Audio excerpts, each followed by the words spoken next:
So in the first several years of the Cold War, the United States will have a lot of successes in terms of Europe and creating a national defense system.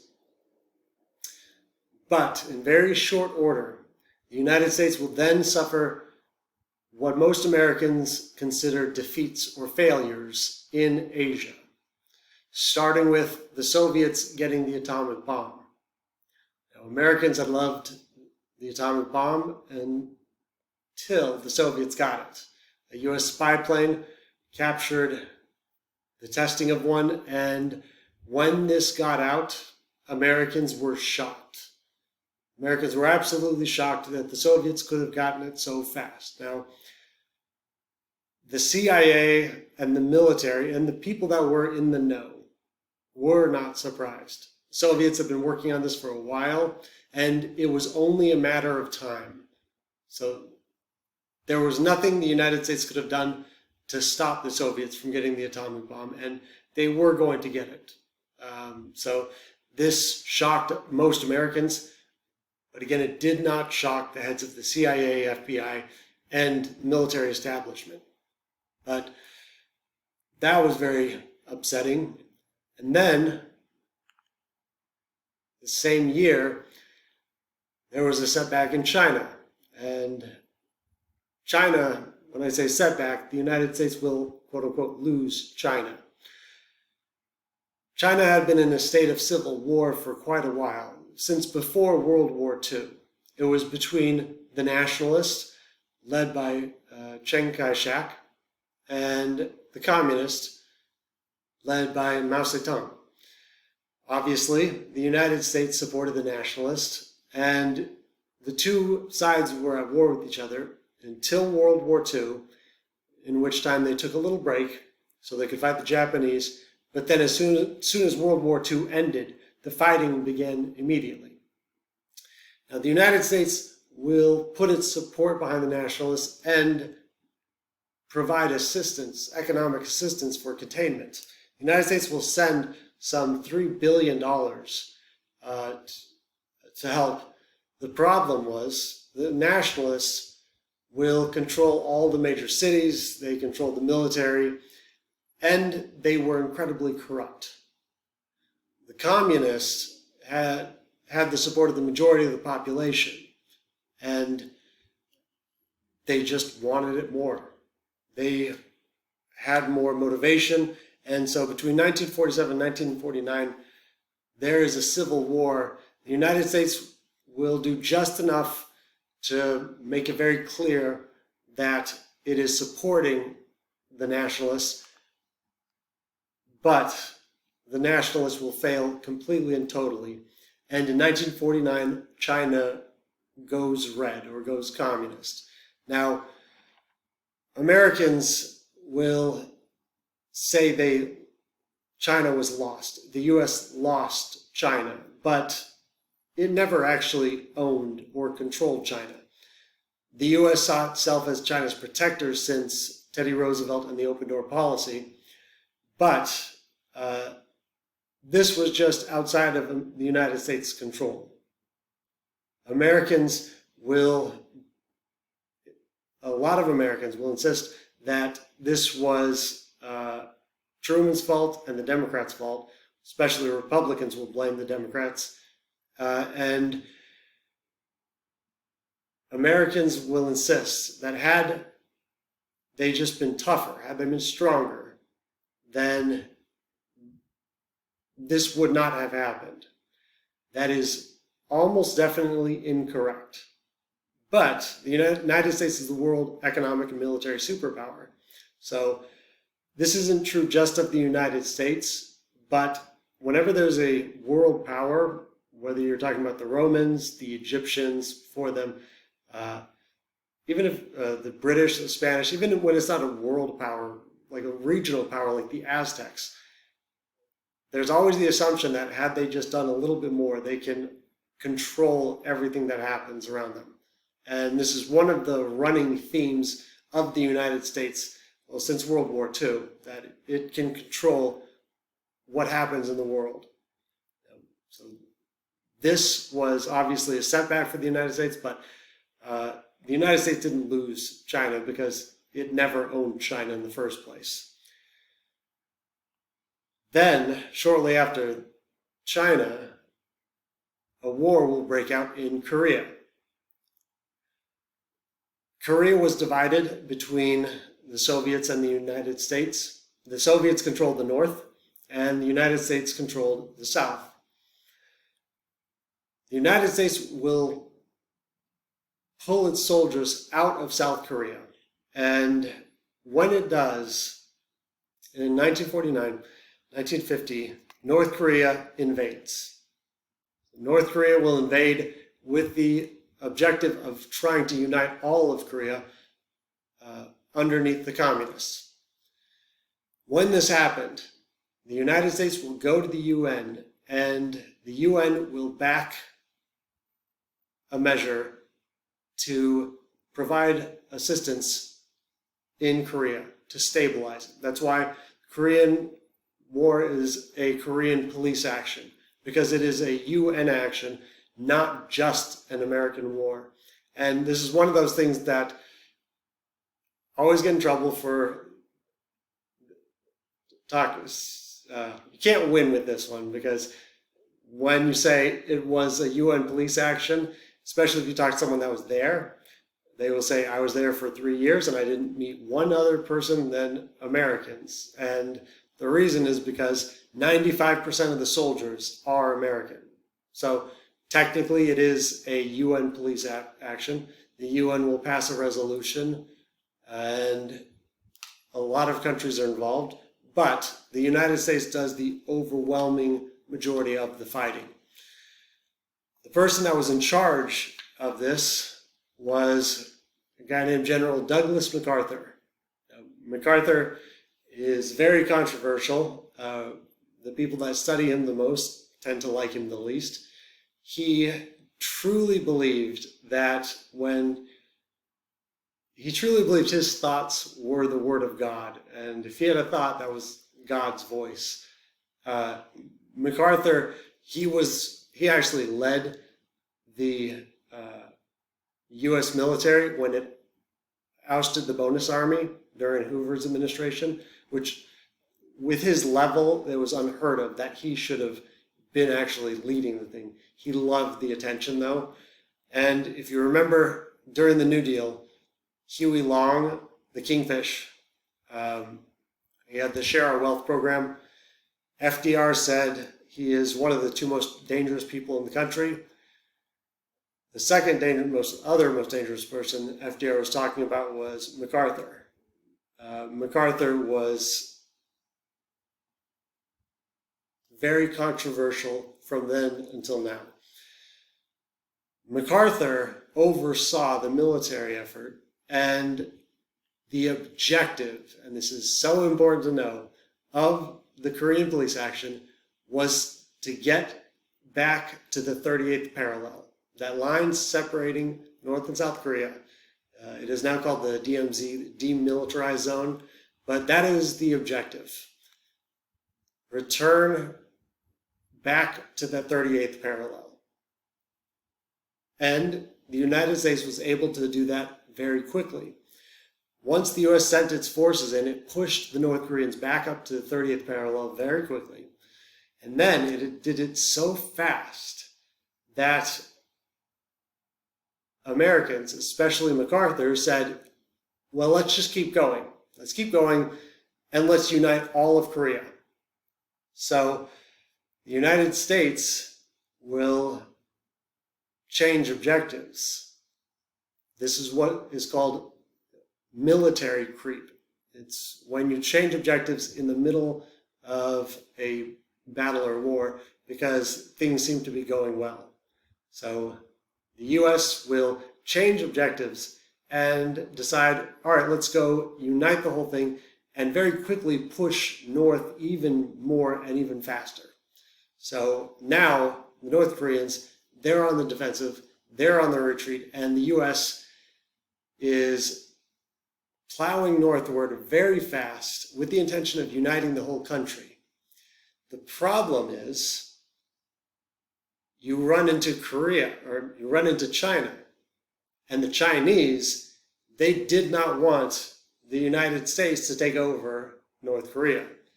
So the Chinese, they started making some very loud threats. They started warning, do not keep going.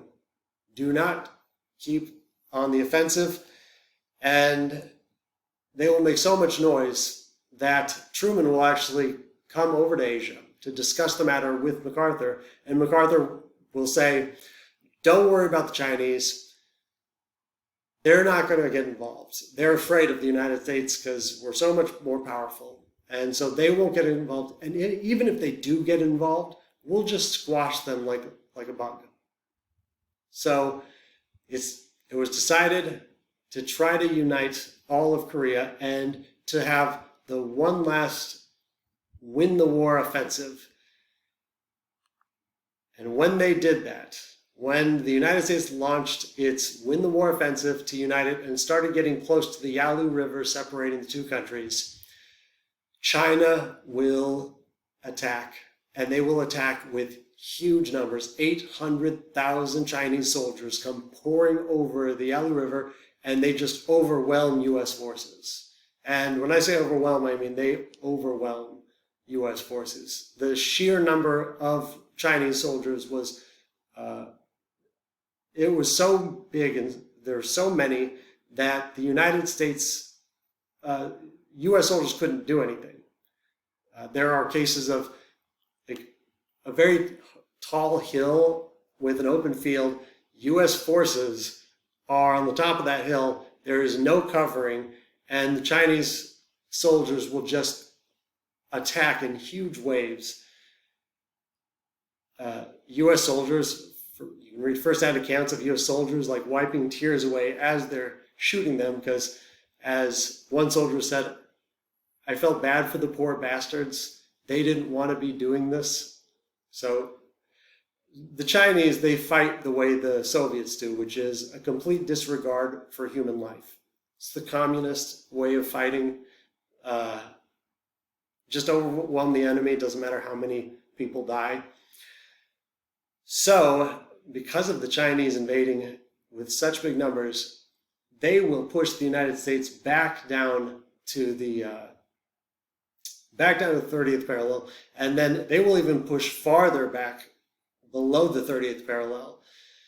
The U.S. sends a lot more forces in, is able to stop the Chinese from uniting or from taking over South Korea, and then push them back to the 30th parallel. Now, the question here was, what happens next? According to MacArthur, this is a whole new war. MacArthur said this is an entirely new war. Now we are going to war with China. Now we need to declare war with China, and we need to use nuclear bombs. So he wanted to go all out on this. When he said this, Truman disagreed, but not just Truman. Every other military leader disagreed. Not everyone, but the overwhelming majority of them, and the ones in the most important positions, the head of the CIA, the head of the National Security Council, the whole National Security Council, heads of the other military branches, because if the United States declares war on China, the Soviet Union will then come to the aid of China and declare war on the United States, and then NATO will have to declare war on the Soviet Union and China, and it's World War III. The end of humanity. So that's why the overwhelming majority of important people said, no, do not declare war on China, and do not escalate this war. So Truman will decide not to escalate the war, which was unacceptable to MacArthur. And this is where MacArthur, he will step very far out of line.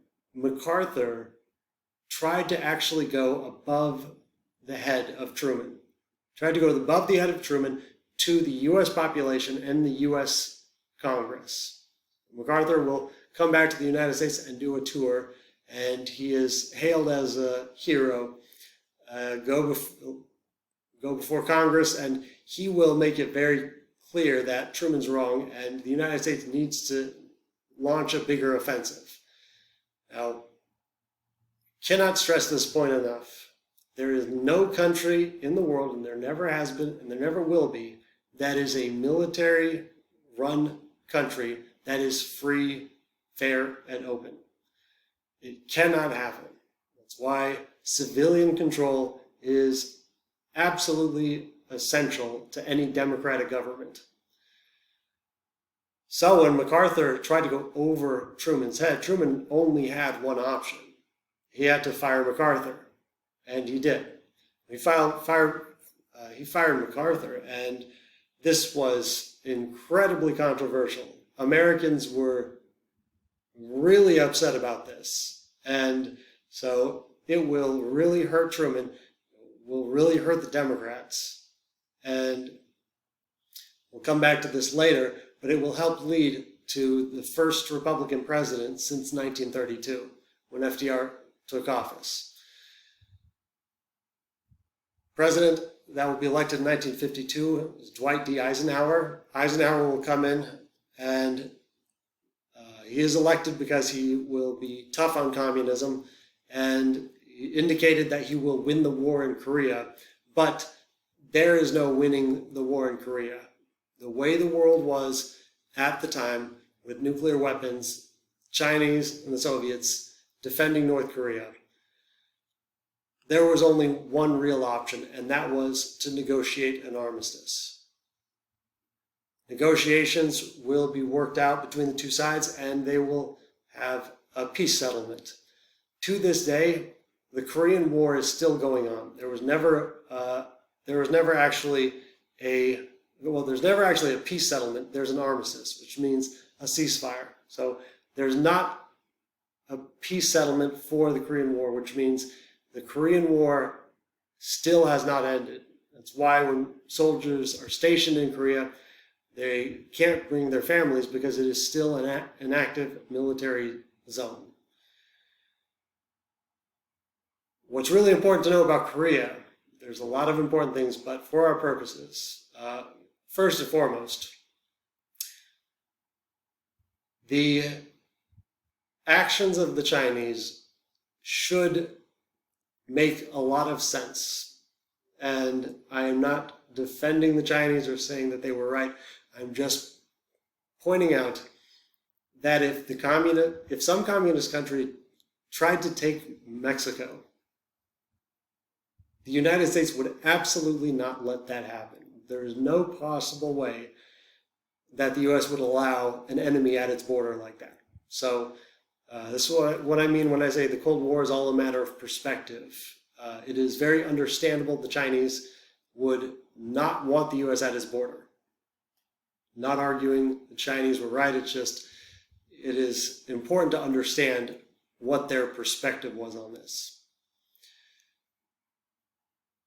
The more important part is this was a limited war. It's America's first experience with a limited war, which means World War II was a total war, war for the complete annihilation of an enemy. Limited war has an objective that is smaller and, to the vast majority of Americans, completely unsatisfying. And the objective was the 38th parallel. So did the United States attain that? Yes. To this day, there's a lot of Americans that said that the United States lost the Korean War, and it did not. The objective was the 30th parallel. It got back to the 30th parallel, so it achieved its objective. But in the process, the United States will lose tens of thousands of soldiers, and in the end, it will result in a stalemate, and the United States didn't just nuke the enemy out of existence. From the Korean War to the present, limited wars, like the Korean War, like the Vietnam War, like the wars in Iraq and Afghanistan, in which the United States doesn't just annihilate the enemy, are very unsatisfying to a lot of Americans. A lot of Americans get very upset by limited wars, and insist that anything short of annihilating the enemy is a failure. So Korean War is not a failure in its original objective, but to most Americans it was. So in very short order, we had the Soviets get the bomb, China go red, the United States lose China, and the Korean War, which ended very unsatisfactory to most Americans. So there was a series of what Americans considered losses happened back to back, and they all happened in Asia.